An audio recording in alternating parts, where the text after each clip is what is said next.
Okay, so for anyone who is just catching this video, Talicia and I went live using Be Live, and unfortunately, we encountered some epic tech fails.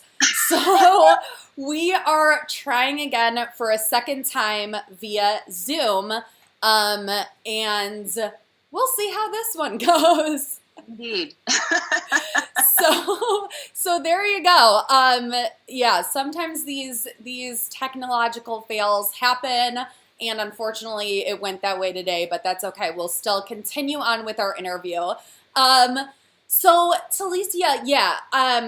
Let's talk a little bit. You know what? Let's just dive in and talk a little bit about what to do when these things do happen. When you're trying to be visible, you're like, all right, I think I'm doing a good job, but either technology happens, you forget what you're going to say, or, you just get caught in your head. Like, how have you moved past that in the past?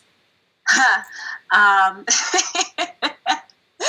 Honestly, it's one of those things where it's like life happens, and so it's really about managing your emotions and managing your expectations, and especially your expectations of yourself, because I think a lot of us as entrepreneurs are high achievers, we're perfectionists, and so it's easy for us to hold ourselves to this standard of like, everything I do must be here, and if I'm not here, then it's not good enough, and it's horrible, and the world is over, and it's like, take a breath. 100% of us are imperfect beings, and when those screw-ups happen, just remind yourself really to stay as authentic as possible, because that is what your community and your tribe and the people who are watching you and following you, that's what they're going to connect to, that's what they're going to relate to, and it's actually going to make them probably like you a little bit more, because they're like, oh, she is not perfect, and things do happen, and she knows how to roll with the punches, and just really keep as good of an attitude as possible. Like, just allow as many things to roll off your shoulders. If it's not a big deal, if it's not catastrophic, if it's not life-changing or world-ending, which most things aren't, like, find a way to allow it to just kind of roll off, release, detach, and let it go. Yes.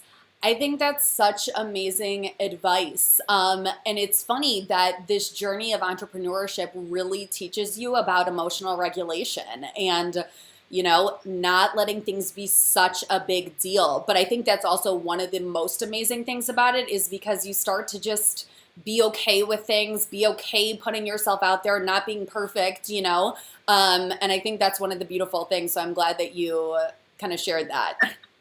Yeah. And what would you say to, because I know a lot of people who watch this might be like, all right, I kind of want to step up more into a leadership role, want to connect more in with people who are going to, be my subscribers or my audience. Like, how do you kind of embrace being a leader in the first place? Like, how did you do that, and kind of like, what would you say for that? Honestly, I really feel like it's still something that I'm working on embracing, because it's almost like you never want to take yourself so seriously, like, oh, I am this leader, because then you get into this place where my coach calls it my leader shell, where it's like, I'm like, okay, well, now I'm in the front of the room, so I turn on and I'm this person, and people don't connect to that. Like, it's like, who the hell is that? That's not the girl that I saw on the video who was cursing at me and saying whatever, because that's just part of my brand. But, it's like you almost have to be willing to be uncomfortable, but not allow yourself to just don't take yourself so seriously at the same time. Just come from a place of service. That's it. That is the key. Yep. We got there. But that's really what it is. It's like, as long as you remember that you are doing this to be in service to people, and it's not so much about being at the front of the room and having people follow you because you are the master guru. It's like, if you take all of that out and just say, I'm just trying to be be of the best service to people, like in whatever capacity, and then just being okay with the fact that, okay, because I am being in service, there are people who are going to respond, and they may follow me, but it's because I'm being in service to them. I think that's really what it is. And don't take yourself so seriously.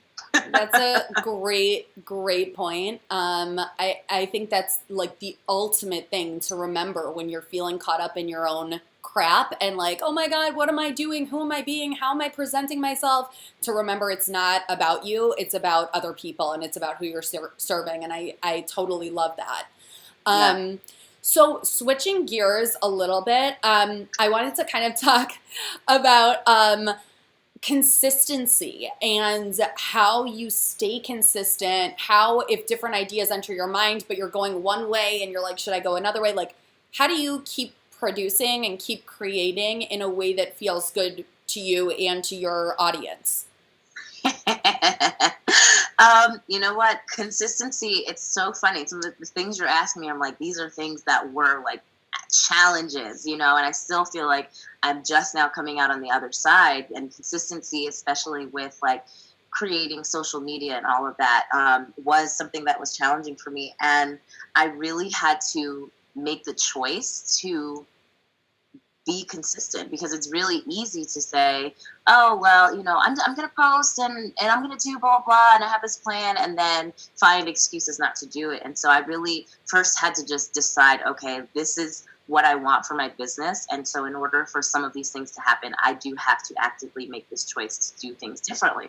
Just like I was saying with people who want to, who are facing rejection and don't want to, are facing the issues with their business and are confused about getting a coach or resisting. It's like, you have to decide that you want to do it differently. And so that was the first thing, was making the choice, and then setting myself up for success. So it's like, if I want to be consistent, let me create all my content ahead of time. Let me prepare myself and have the things in place so that it'll be easier for me on a Tuesday when I'm running around to still post something and be consistent in that manner, because I had it prepared. So it's like also doing the preparation.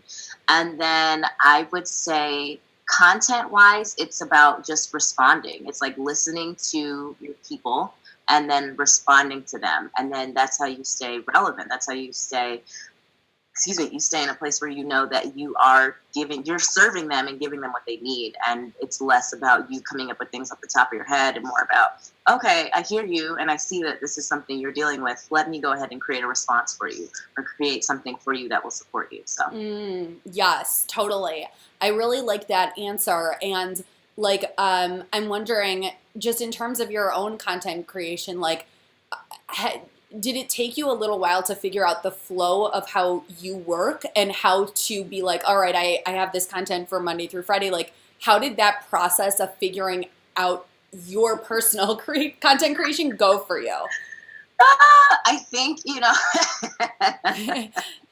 again, I feel like it's still in process. But I got to the point where I decided that I was going to be okay with not being as good as the people who have a team of 40 people behind them, like those internet entrepreneurs who have, this team, and they have this infrastructure, and saying, okay, so I'm not gonna be a Tony Robbins, a Lisa Nichols, Danielle Laporte, like, okay, that's not gonna be me. But what does feel good for me? What does align with my lifestyle, my schedule right now, that I can make work, that will allow me to be consistent? It's like, don't overextend yourself. It's like, stretch so that you're making yourself uncomfortable so that you can grow, but don't overextend yourself and then set yourself up for failure. And so that was the balance that I had to find. I think, yeah, that's such a good point about finding the balance, because I find that a lot of the new entrepreneurs who I speak with sometimes want just like okay, first I start at A, then I go to B, then I go to C. How is it that you do it? How should I follow that? And we, once you get into it, you realize that you can't really go anyone else's way. You can start, but then start realizing, what works for me? How can I get more in tune with like my natural like flow of going through my schedule and all of that kind of stuff, for sure. Absolutely, yeah. It's like, you have to do what works for you. Yes, at the end of the day. Yeah. Totally. So, okay, on I believe, now I'm getting a little mixed up. I'm like, which interview did we talk about what on? But I think on our other interview, we were talking about how you're making this shift in your business and kind of in your mindset to coaching a little bit more on mindset. how do you go about like finding these right people? How do you know when a client is right for you or when a client, like maybe it's not that energetic match? Like how do you kind of discern that? Um, it's a lot of listening, it's a lot of staying open to hearing what they're saying and watching what they're doing, seeing the alignment or the misalignment there. Because I think there's a lot of people who are a little bit in the clouds about their life and not in a mean way, but it's just in a space where it's like sometimes we think we are this person, but we're acting as this person. And so if those are not aligned, then that's definitely a flag. I'm not going to say a red flag because red flag sounds like a bad thing, but it's a flag. It means it's something that needs to be addressed. And it also may mean that they are not going to be as receptive and open to the type of coaching that I do, because there is a certain level of self-awareness that you have to have. Yes. In order to really create the mindset shifts. Like you have to be able to acknowledge this is really what I'm thinking. This is really what I'm doing in order to change it. So beyond that, it's really just listening to them and asking questions. Like I kind of work in a question-based way, even in my workshops and in my coaching. It's like I have the questions that I ask and then they answer, and it allows them to kind of create some realizations and have some breakthroughs for themselves. And so when, we're first meeting, it's like, how are you answering this question? And, what words are you using? What excuses are you making? What are the patterns that I'm hearing as you're talking? And so that is usually how I start off in kind of figuring out if somebody is going to be a fit. Yeah.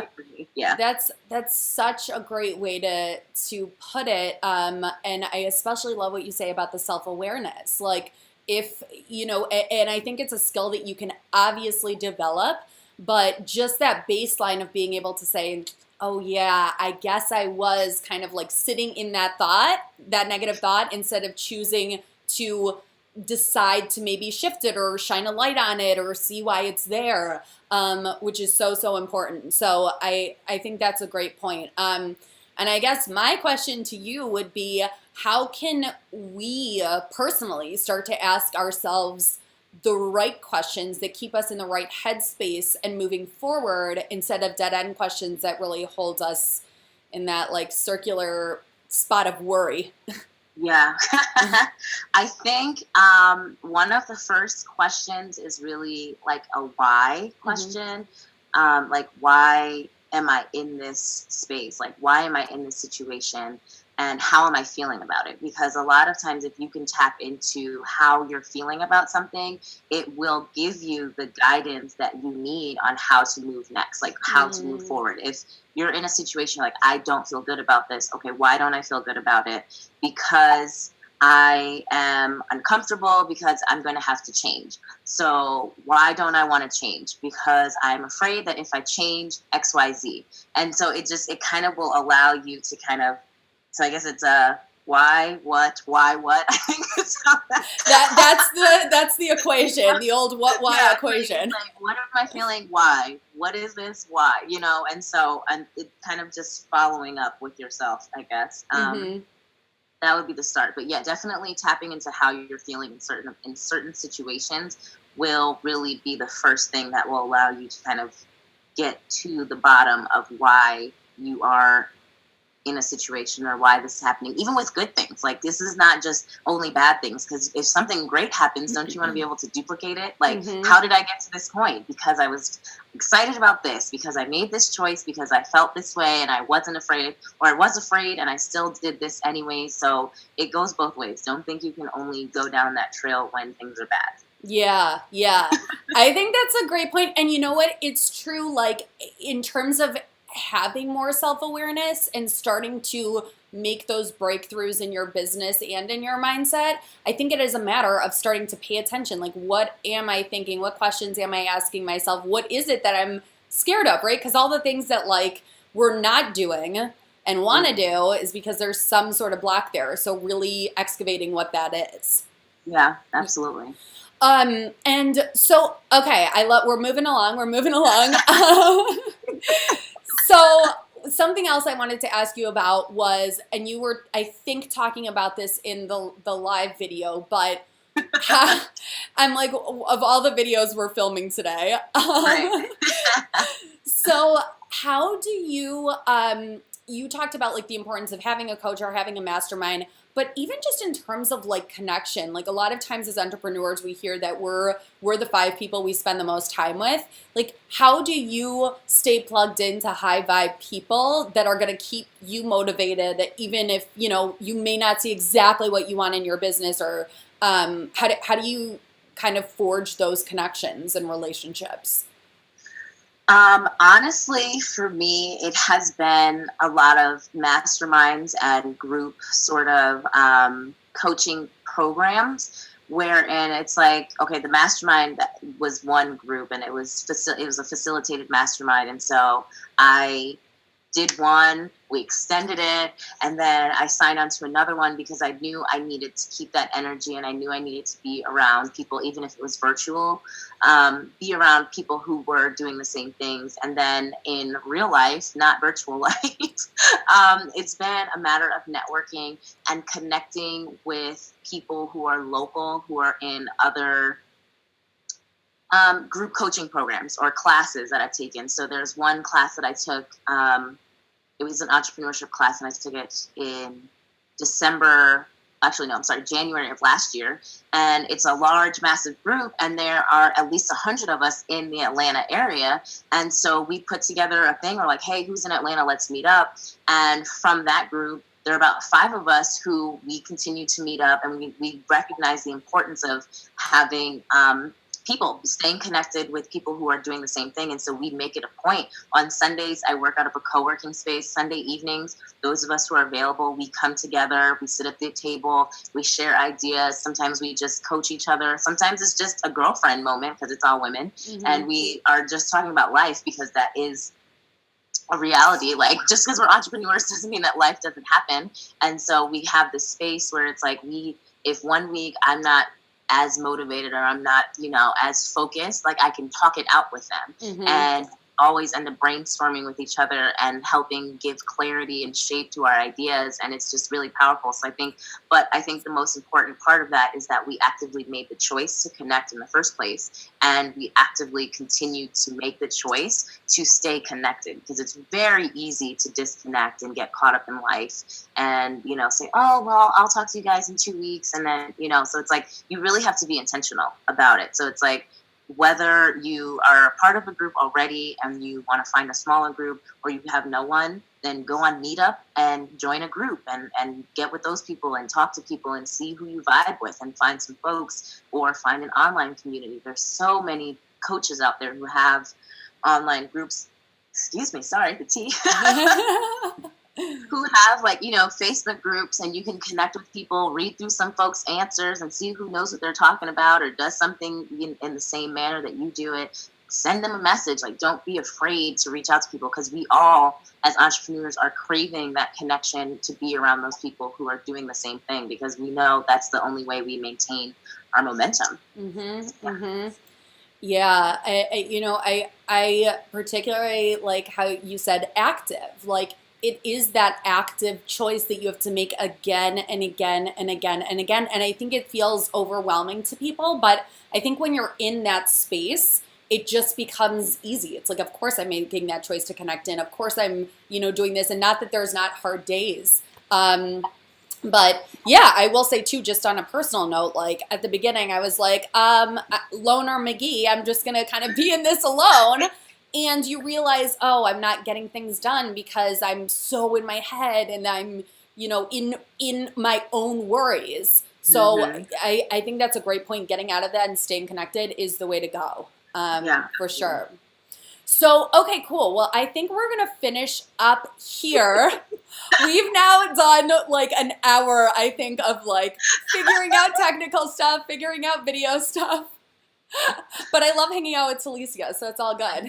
This has been so fun. So much fun. So yeah, tell us what's coming up for you, and tell us where we can find you so we can stay connected to you. Yeah. Okay. So In January, I am kicking off a new 3-month group coaching program, and I don't quite have a name for it yet. But what we are going to be doing in the first month, it's going to be mindset stuff. We're going to be clearing out whatever shit, gunk, like the limiting beliefs, the mindset stuff. We're clearing all of that out in January. In February, we're transforming everything. We're transforming the way that you see yourself, transforming the way that you see your business, transforming the way you set your goals, transforming your mindset. And then in March, we are getting into action. We're going. So it is like a CTG thing, which are my initials. And it's like, okay, yes, you're a little self-obsessed, whatever. But it happened naturally, I promise. Yes. So anyway, that's happening in January, and you can go to my website, which is CamilleTelicia.com, and all of the information and the links will be there to everything that I'm doing. And you can always find me on Facebook with the same Camille Telicia, my business page, and everything will be posted there as well. Yay, amazing. I'm so excited for you. I feel like this is like an awesome next step, and thank you so much for doing this interview.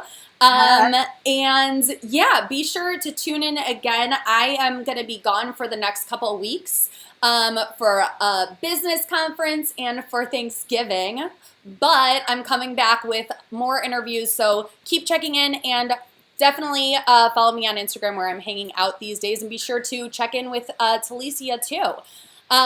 Okay, guys, thank you so much, and we will see you soon. I'm just going to close this out here. Okay. Oh my God.